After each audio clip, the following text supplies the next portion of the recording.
My DNA goes deep. I thank God for my ancestors. Uh, I know I don't come from a family of slaves. If we were slaves, we were runners. Yeah, my family ran and got up off, and then it just is what it is. That's just it's my belief that family is everything. My foundation is fatherhood, uh, and just family is your last name. Yeah.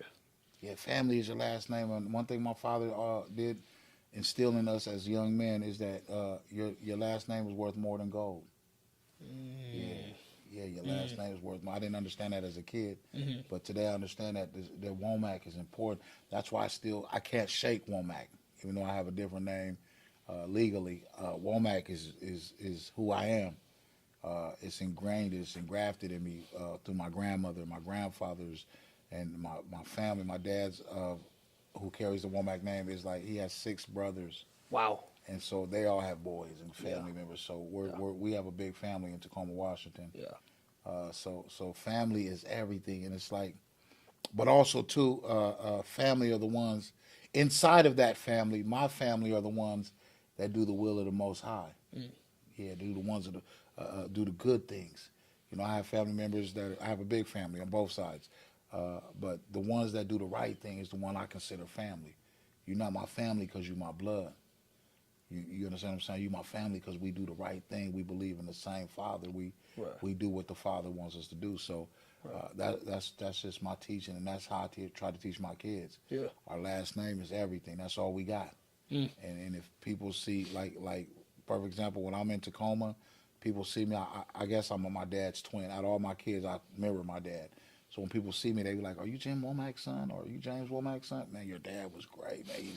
How's he doing? 70. He's still alive. Oh my God, he was this and he was that. And back in the day, he was the shit. And that goes a long way. So now my kids hear the same thing today in Bellingham Yeah. from the police and stuff. When the police pulled my oldest son over a couple weeks ago, they're like, we know your dad. And it was like, did you run from us because of us, or because you were scared, or because you were scared of your dad? You know what I mean? So to have that name that is good, and I never wanted to shit on my father's name. Excuse my Yeah. language. I just always wanted to impress my father. Yeah, I love my Yeah. mother. My mother's gonna love me regardless, Yeah. and I'm gonna love her. But to impress my father, every father wants his son to play basketball, wants his son to be big like him, to carry on the dream. He didn't care, pass the Continue that torch. legacy. Yeah, Yeah. pass the torch. So Exactly. I always wanted to and I couldn't do it in sports Mm. because I didn't have the brain power to do it. To stay focused.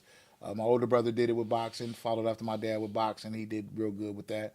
But I was in my own. I was a if my mom was to sit here and tell it right now, if I was to call her up and say, "Mom, real quick, just say what type of kid I was," she would say, "You took the air out the room when you was born." Because I was a child that was planned. I don't know how many people can say that. What do you mean by that? My older brother was 5 years old, and they wanted something else. They Mm. wanted him to have a sibling. They couldn't get pregnant, Mm. and they did everything. I was sort of like the miracle child. But when I came, yeah, I came. Yeah, how Jay-Z saying, Papa got a nut and he got a nut. Uh-huh. Yeah, they got a nut when they had me.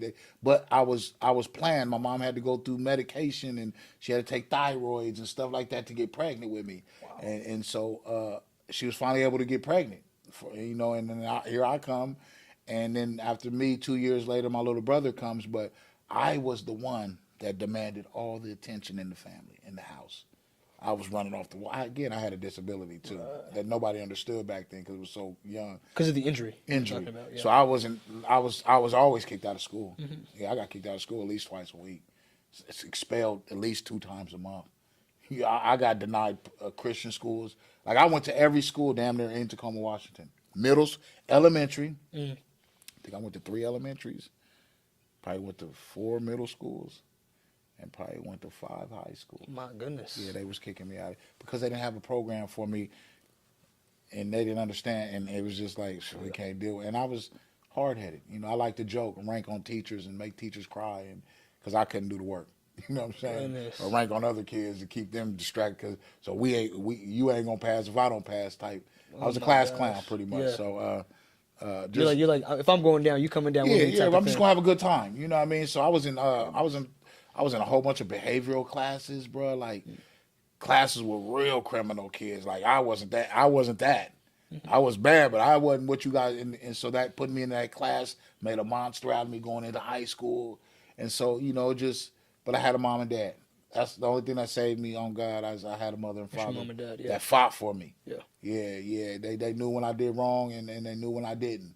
Wow. And sometimes, a lot of times, the school would lie on you. So, just growing up with that family, and just being able to be a part of a good family, I think is what saved me and all my brothers. Wow. Yeah. Beautiful. Yeah. It's a beautiful put.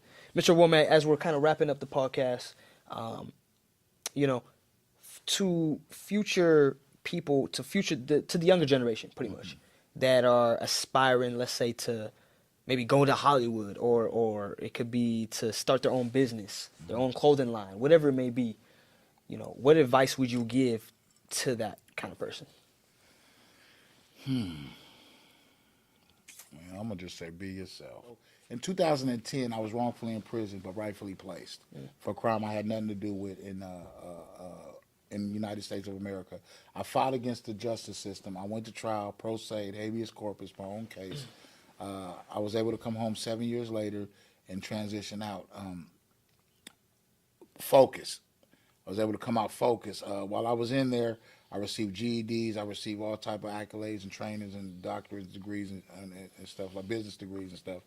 Not doctors, but business degrees. And I was able to come home and get back into the life of things and the swing of things. But I had fell from grace, and I had to fall from grace to become who I am today. I didn't understand it when I was going through it. Nobody understands the pain when they're hurt, but the fact that they get through it, if you can understand that one day you'll be pain free, is what I came about. So moving forward, just moving forward in everything that I've done since I've been home. 7 years, started an empire with my kids, running the music, running the sports, running everything under this collective. I always tell all the kids that I work with, and I help a lot of at-risk youth. My foundation, Fatherhood The Foundation, works with fathers coming home from prison, acclimating back into society successfully, like myself, mirroring my program that allowed me to come home and stay out of prison and stay. No, I haven't been stopped by the police in 7 years. Haven't had So I try to get these transitioners to come home and implement into this society successfully. That's a tongue twister. I always do that. Transition successfully back into society. Society successfully. Yeah. So that was funny. That's gonna be a blooper though. But we'll put it right in the beginning. Right. That's how we're gonna start the podcast. But I like to tell people, man, just do you. Let the universe do you. Let go and let God. That's what that means. Just keep doing what you're doing, and if your integrity is being compromised. It's an alarm system it's innate. It's in you. Like if I burn you, you're gonna be like, Womack, that's hot. Yeah, the same thing. But Womack ain't. That's how the Father speaks to you, and sometimes you can ignore it or you can move, and that's just some spiritual things. But I tell all the kids, do you. What is up, y'all? Thank you so much for tuning in to that episode. Make sure to click the subscribe, follow button, as well as the bell to get notified on all my new content that is coming out every Wednesday and every other day. And make sure to click that link in the description down below to get access to all my socials and any other platforms that I have my podcast on. And until next time, y'all, peace.